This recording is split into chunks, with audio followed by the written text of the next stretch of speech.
જય માતાજી મિત્રો, જય દાદા દ્વારકાથી, જય માં ભવાની. કેમ છો બધા? મજામાં? મિત્રો, આજે આપણે વાત કરવી છે હક. હક એટલે શું? કોઈ પણ વ્યક્તિ ઉપર એને એવું થાય, અંદરથી એવું થાય કે મારું છે, આ પોતીકું જ છે, આ મારા સિવાય કોઈનું નથી. અને આ જે વૃત્તિ છે, આ જે સમજણ છે, એ હૈયાથી હોય, લાગણીથી હોય, દિલથી હોય. અને મિત્રો, આજે અંદરથી સતત કોઈ લઈ ન જાય, કોઈ આને મારા બાદ આગળથી છીનવી ન લઈએ, આવી સતત જેના મગજની અંદર ગડમથાલ ચાલતી હોય અને કોઈ ઉપર આવી લાગણી જાહેરમાં કે દિલથી આવી સેવતું હોય, એને હક કહેવાય.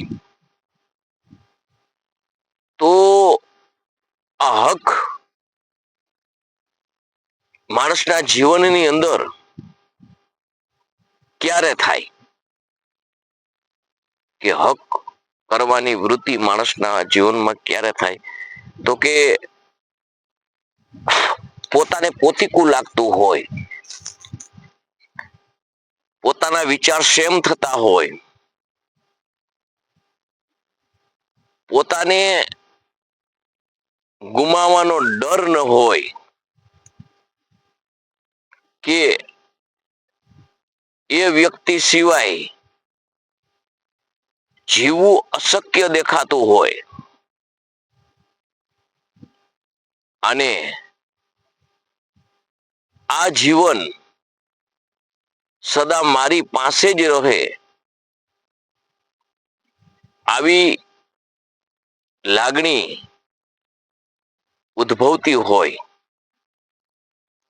અને એકબીજાનું જીવનથી, વૃત્તિથી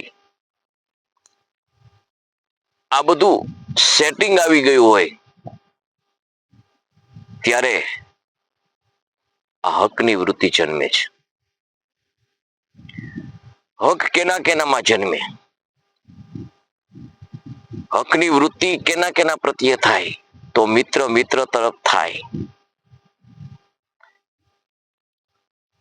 સગા સંબંધી તરફ થાય, પ્રેમી પ્રેમિકા તરફ થાય, પતિ પત્ની તરફ થાય. પણ હક એ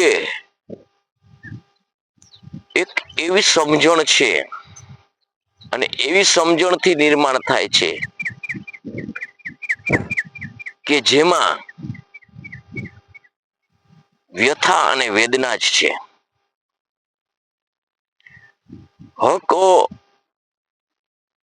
જમાવીએ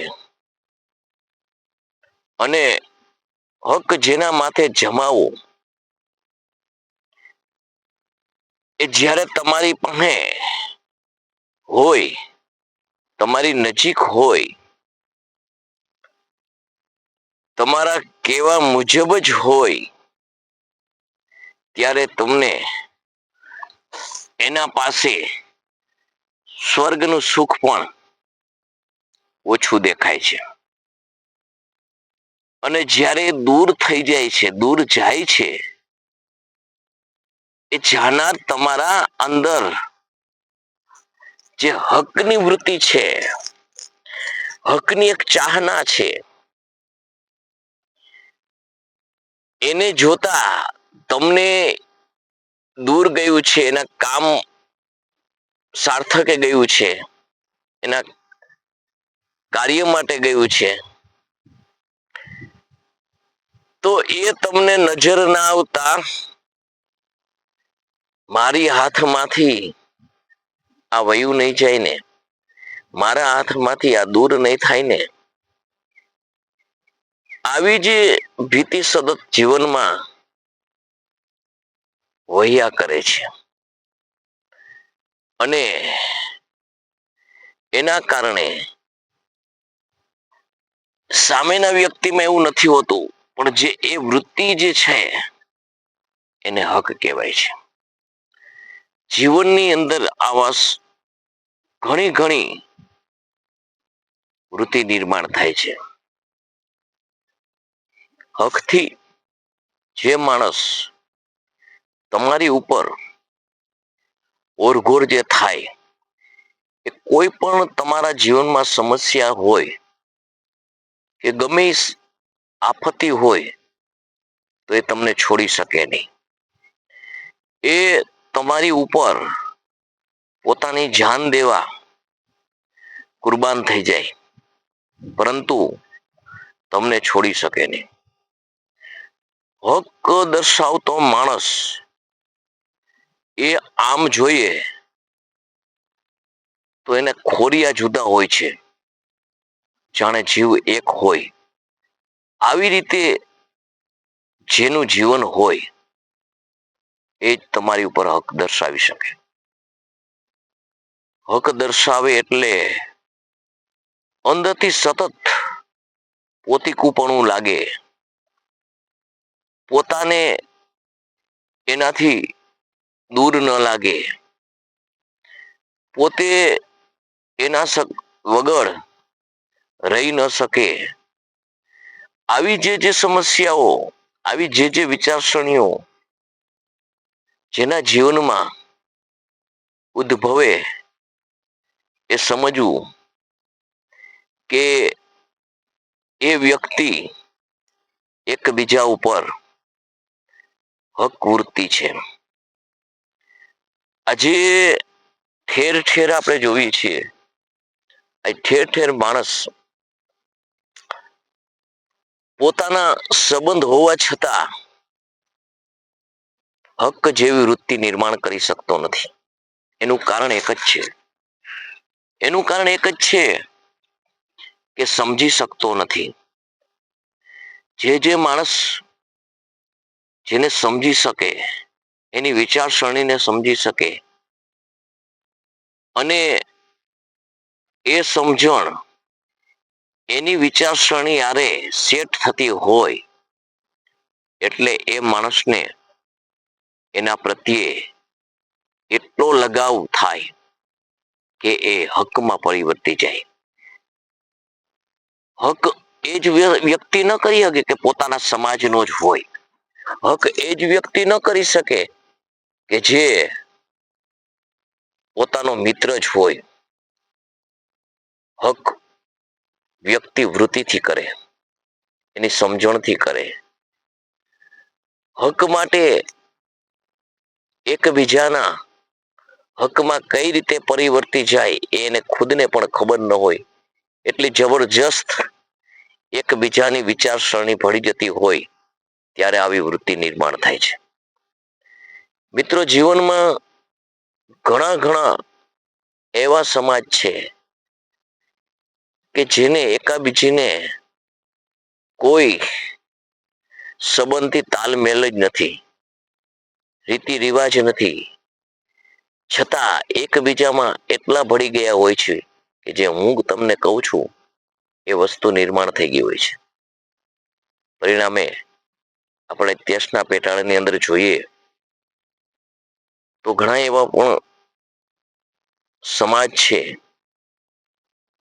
કે જે પોતીકું ન હોવા છતાં પોતીકુપણી વ્યક્ત કરી અને હક દર્શાવે છે.